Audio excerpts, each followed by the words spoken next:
Bem, pessoal, retornando à nossa aula aqui, nós vamos trabalhar agora o Brasil pré-colonial ou pré-colonialismo brasileiro, pessoal. Quando nós falamos de pré-colonialismo brasileiro, levando em consideração uma coisa que eu quero que vocês coloquem bem na memória, que pré-colonialismo é diferente de colonialismo. O colonialismo a gente vai encontrar ali de 1530 por diante.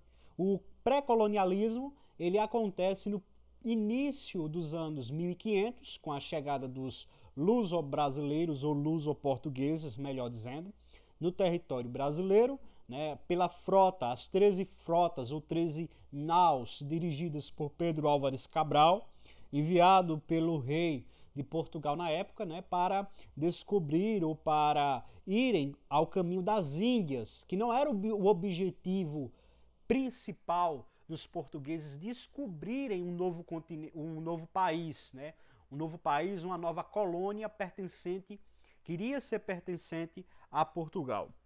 Mas, pessoal, analisando esse contexto de pré-colonialismo, vou utilizar aqui a nossa lousa, do pré-colonialismo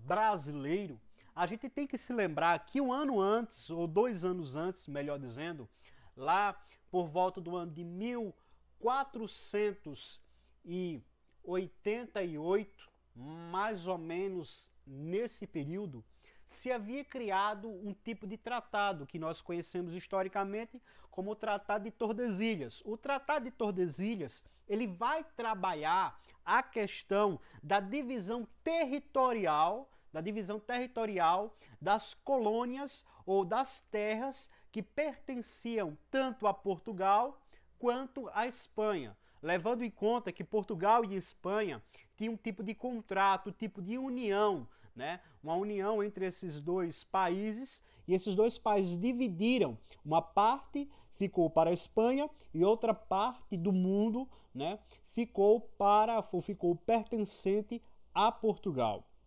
Então, dentro desse contexto, nós iremos analisar aqui a chegada dos portugueses por qual princípio? Primeiramente, pessoal, quando eu falei aqui, mencionei a respeito do caminho das Índias, ou seja, eles iam, os primeiros luso-portugueses ou luso-europeus, eles levavam suas mercadorias, levavam o seu produto externamente para as Índias, lá para as grandes feiras, o mercado marítimo indiano era muito conhecido naquela época. Então todos os países daquele mundo, da Europa, de primeiro mundo, disputavam um comércio, um local para vender os seus produtos naquela localidade, naquela região, e para terem um sucesso econômico maior. Mas havia uma concorrência. Que concorrência é essa? A gente tinha uma concorrência dos orientais, que traziam seus produtos também para comercializarem ali nas Índias, e fazia uma grande concorrência em oposição aos europeus, aos povos das nações ibéricas europeias. Então, pessoal, com essa concorrência, o rei de Portugal, na época, Dom Manuel, ele se viu na necessidade de criar rapidamente um meio para tentar resgatar esse privilégio, essa autonomia que Portugal tinha antes no passado. Então, os portugueses, através da frota de Cabral, conhecida como frota cabralística, que saiu daquelas regiões, no ano de 1500, aqui, indo para a tela, pessoal, nós vamos ver aqui, vou aqui frisar para vocês na nossa tela, o período que se iniciou em 1500 com a chegada de Pedro Álvares Cabral ao Brasil foi até meados da década de 1530.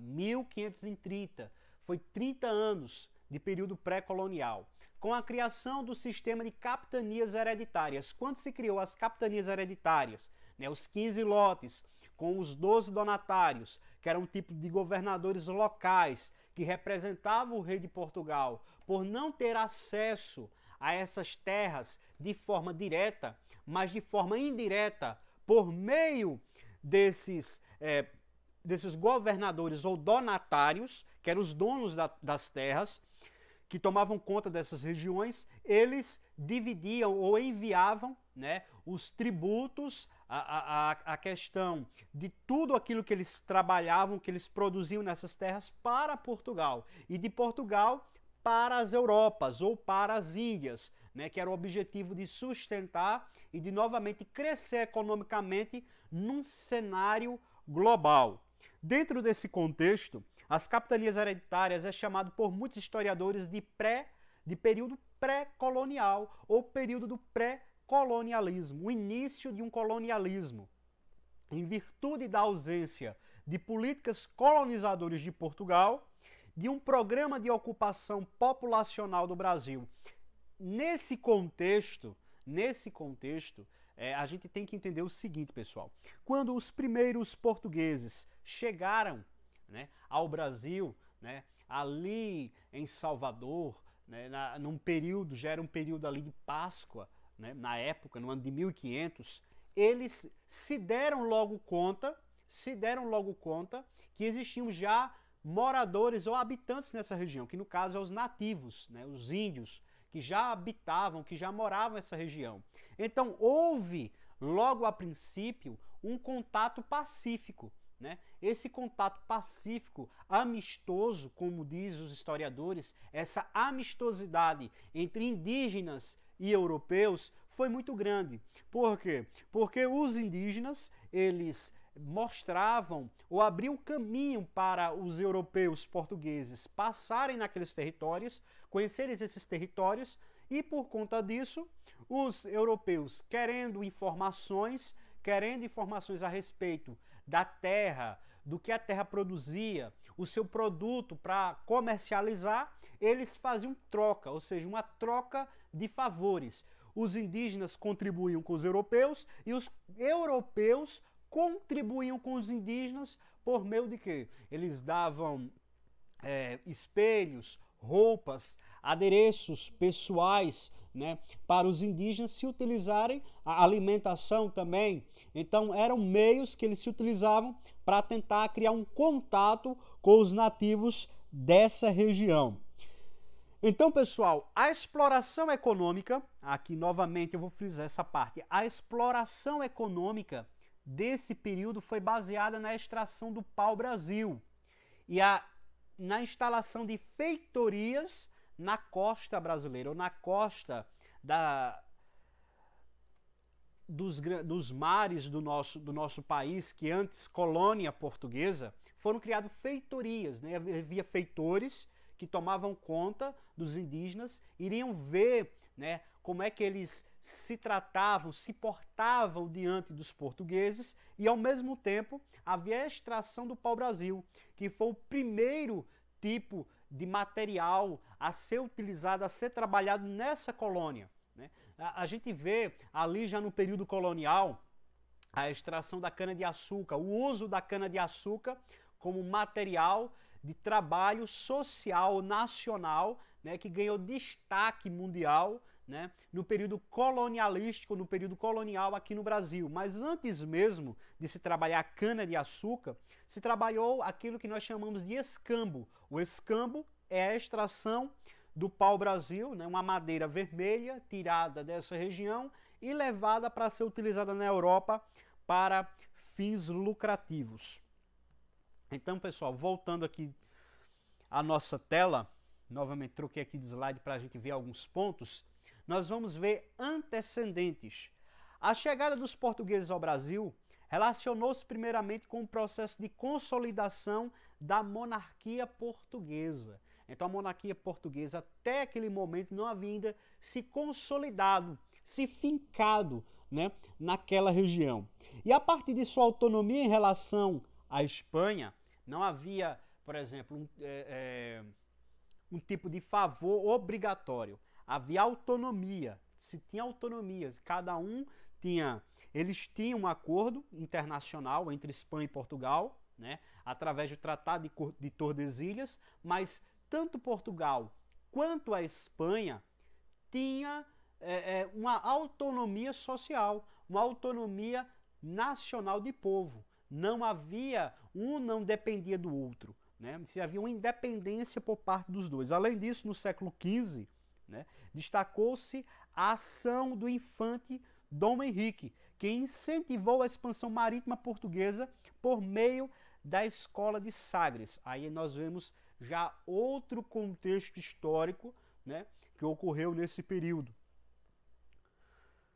Passando novamente aqui a tela, a chegada dos portugueses ao Brasil aconteceu oficialmente na expedição liderada, como acabei de falar anteriormente, por Pedro Álvares Cabral, que partiu de Lisboa com 13 embarcações, com o objetivo da expedição de Cabral era alcançar as Índias e seu valioso comércio de especiarias, para levar as especiarias europeias, principalmente as especiarias portuguesas, para aquela localidade. Mercadorias de luxo, que eram produtos, vou aqui também grifar aqui para vocês, mercadorias, né?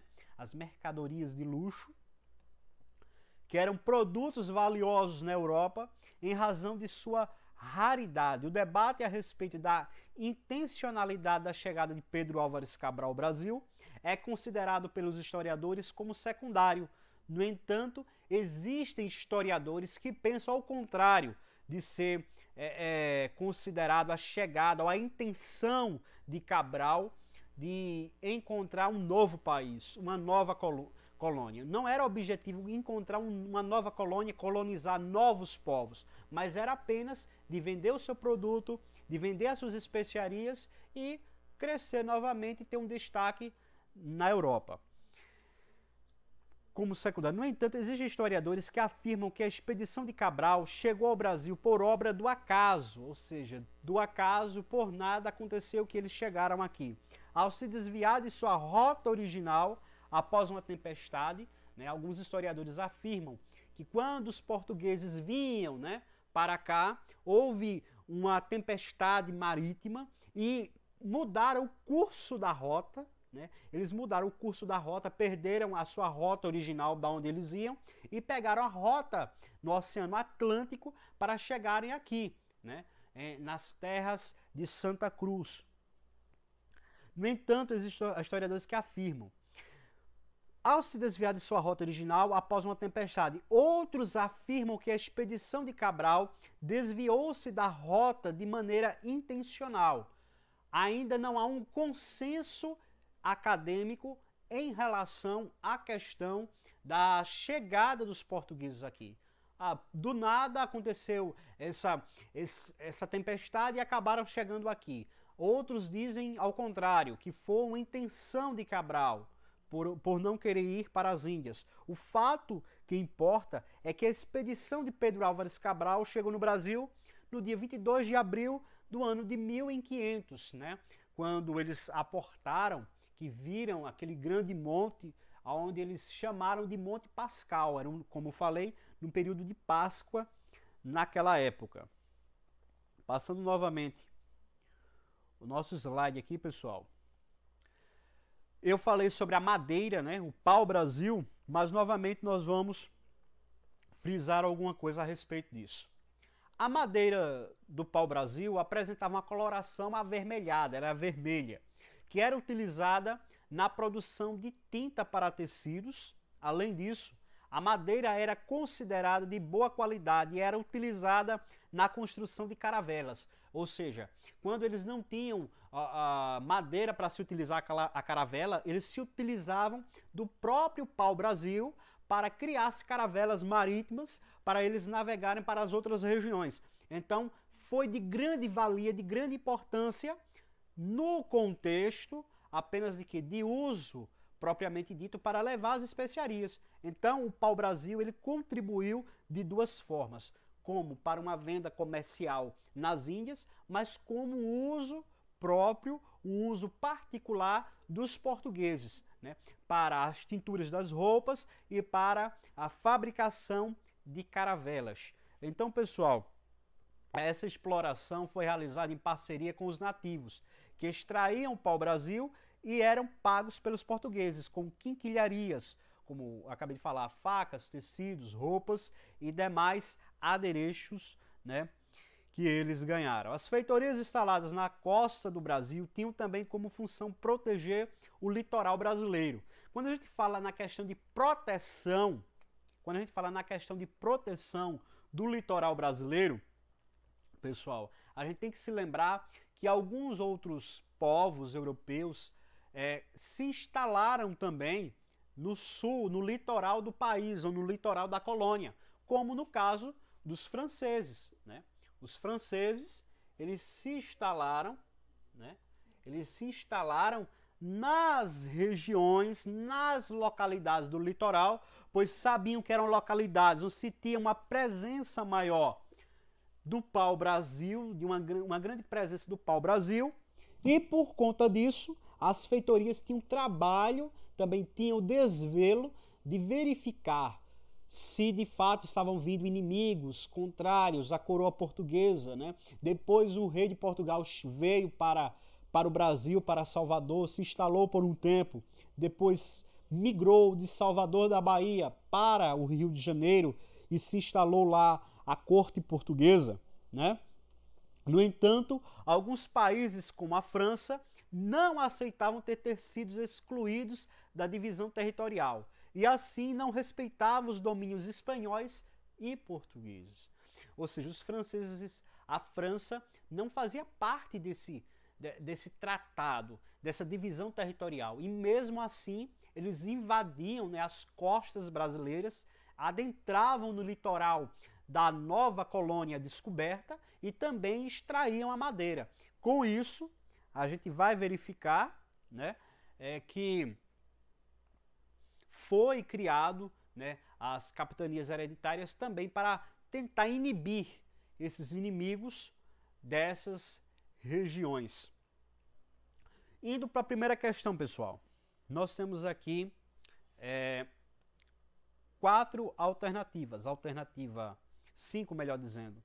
Alternativa A, B, C, D e E, pessoal.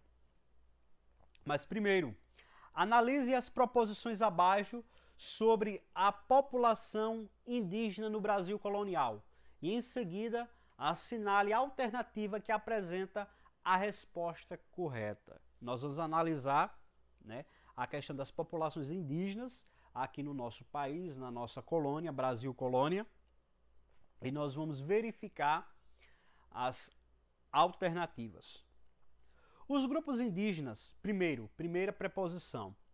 Os grupos indígenas encontrados no litoral pelos portugueses eram principalmente tribos do tronco tupi. A primeira alternativa, né, a primeira proposição. Segunda, o povo tupi encontrado pelos portugueses praticava a agricultura. Dentre os roçados estavam o da mandioca, o do milho e do tabaco. Terceira, a unidade linguística e cultural dos povos indígenas contribuíram para a formação de duradouras confederações regionais que impediram o inimigo de conquistar várias áreas do litoral. Quarta, a prática da antropofagia foi iniciada com a chegada dos portugueses como uma forma de amedrontar os invasores. Diante dessas 4 proposições, nós vamos ver as 5 questões ou 5 alternativas, né? A do A até o E, onde se trabalha nós vamos trabalhar essas questões nesse momento agora. A primeira, a letra A, diz assim: somente a alternativa 1 e 3 estão corretas. Nós vamos ver agora a alternativa 1 e 3, o que é que diz. Os grupos indígenas encontrados no litoral pelos portugueses eram principalmente tribos do tronco tupi? Claro, eram tribos do tronco tupi, né? Eles faziam parte desse tronco. Além do mais, né, a língua falada regionalmente era a língua tupi-guarani. Né? Da língua tupi-guarani se criaram outras ramificações, né, como caetés, como os tupinambás, como os os próprios tupi-guaranis, né, e outros grupos indígenas, né, que se criaram, que se formaram, se constituíram dentro desta colônia. A primeira está correta, mas a alternativa A diz que é a primeira e a terceira. A unidade linguística e cultural dos povos indígenas contribuíram para a formação de duradouras confederações regionais que impediram o inimigo de conquistar várias áreas do litoral. Então não houve... Essa unidade linguística não impedia que os inimigos penetrassem no litoral. Não impedia, né? Lembrando de uma coisa, que a relação indígena entre portugueses e indígenas foi uma relação amistosa logo no início, logo a princípio. Depois, no período colonial, que a gente vai ver essa mudança, essa aversão. Então, não seria a alternativa A, mesmo que a primeira alternativa esteja correta, porque a terceira está incorreta. A terceira está incorreta. Não impedia de forma alguma que os inimigos invadissem o litoral. Isso era uma questão que ficou a par dos próprios portugueses aqui. B. Vamos ver a alternativa B. Somente a segunda e a terceira estão corretas. Vamos ver a alternativa B. O povo tupi encontrado pelos portugueses praticava agricultura. Dentre os roçados estava o da mandioca, né, o do milho e do tabaco. Então, pessoal, a gente vê, nós vemos uma carta, na carta de Pero Vaz e Caminha, que foi um cronista da época que veio nas tropas de Pedro Álvares Cabral para cá, aonde ele escreve uma carta para o rei de Portugal, né, falando da situação, né, dos nativos dessa região, onde ele menciona na carta que os nativos eram tipo preguiçosos. Ou preguiçosos por qual motivo? Porque eles não tinham nenhuma forma de trabalho manual para o seu próprio sustento. Ou seja, eles não tinham um governo econômico, não tinham ideia de trabalhar economicamente para sustento próprio. Ou seja, o que eles se utilizavam era apenas da caça e da pesca. Não de trabalho manual como a questão do cultivo de mandioca, do milho e de outros derivados da terra, como também a questão da criação de animais, como ovinos, caprinos, bovinos, né, suínos. Então não tinha ideia ainda dos tupis ou dos povos nativos aqui de se trabalharem a terra. Então, pessoal, a segunda já está errada. Como falei, a terceira também está errada, porque a terceira não vai de forma alguma impedir que os inimigos entrem no litoral como os franceses penetraram. A questão C. Vamos analisar a alternativa C. Somente a primeira e a segunda estão corretas?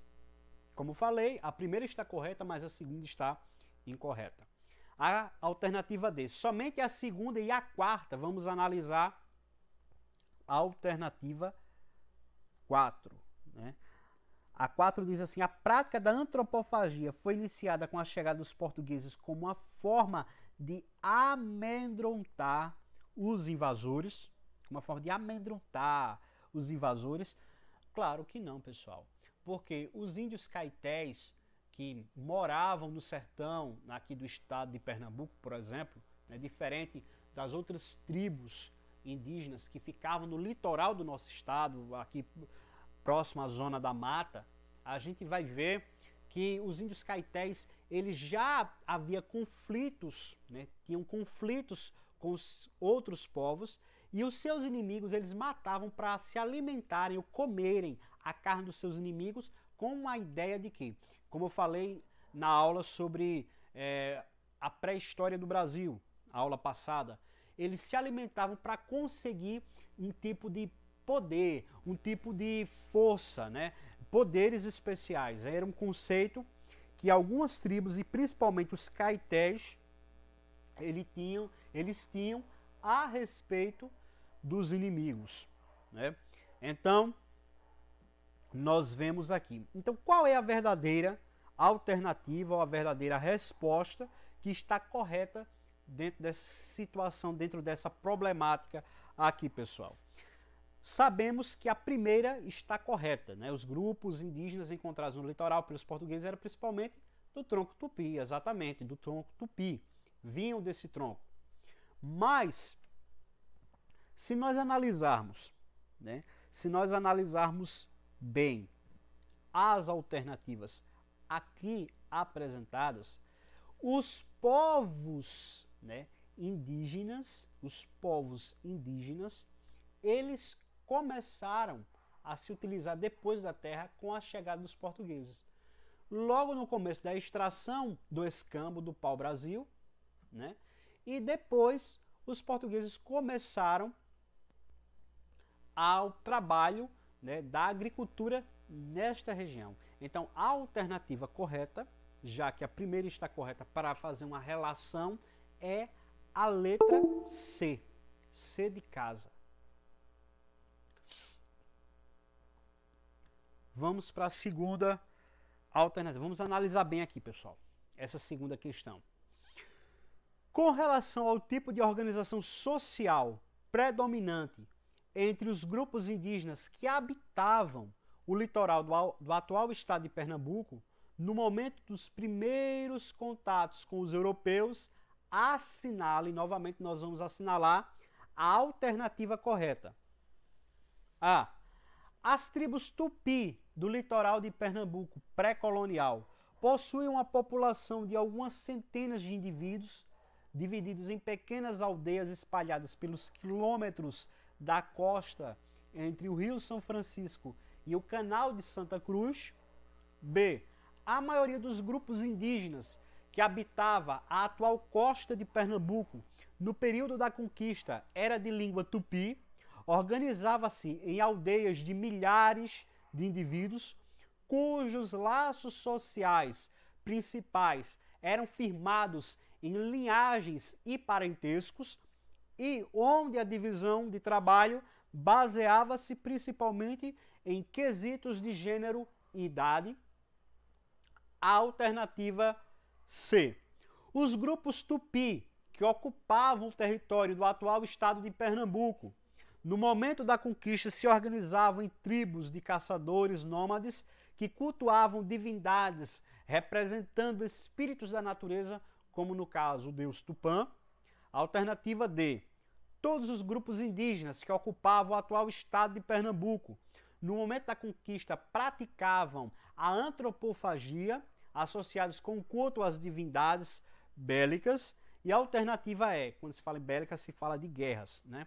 A alternativa é os grupos indígenas tapuia, que ocupava todo o litoral do estado de Pernambuco, durante o processo de conquista, tinham suas estruturas sociais baseadas em linhagens e parentescos, divisão de trabalho por gênero e idade, praticavam a agricultura sazonal e possuem a cultura na qual os principais valores sociais giravam em torno da guerra. Bem, pessoal, frisando, fazendo menção novamente àquilo que eu acabei de falar, a questão dos grupos dos tapuias, né? Os tapuias, eles ficaram localizados apenas no litoral. Como falei, os caetés é que ficavam localizados no sertão do estado. Não havia essa junção, essa união desses dois grupos aqui no estado de Pernambuco. Já até porque os caetés se utilizavam da carne humana como processo de antropofagia, como processo de alimentação, de uso da carne humana para se fortalecerem e se utilizarem de força bélica ou de força de guerra. Então, na questão, só vai estar errado a questão E, né? A questão E já vai estar errada, porque no caso, os grupos tapuias não se proliferaram, não cresceram em todo o estado, mas apenas em uma localidade. A questão D. Todos os grupos indígenas que ocupavam o atual estado de Pernambuco, no momento da conquista, praticavam rituais de antropofagismo associados com culto às divindades. Não eram todos os grupos, não eram apenas não eram os chucurus, nem os tapuias, eram os caetés. Os caetés, sim, eram os grupos que de fato se utilizavam de carne humana. Alternativa C. Os grupos tupi, que ocupavam o território do atual estado de Pernambuco, no momento da conquista, se organizavam em tribos de caçadores nômades que cultuavam divindades representando espíritos da natureza como Tupã.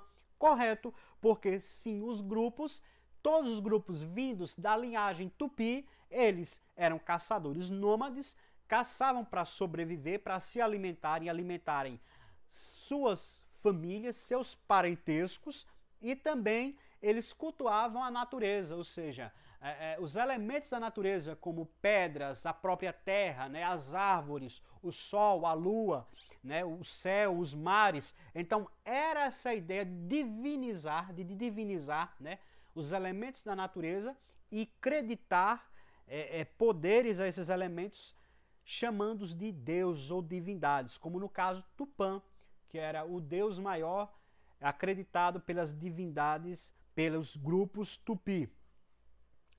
Então a alternativa C está correta, que eles tinham esse tipo de uso, esse tipo de conceito ou concepção dentro desta colônia, pessoal. Então, pessoal, essa aqui foi mais uma aula, né, de história para vocês. Espero que vocês tenham gostado, né?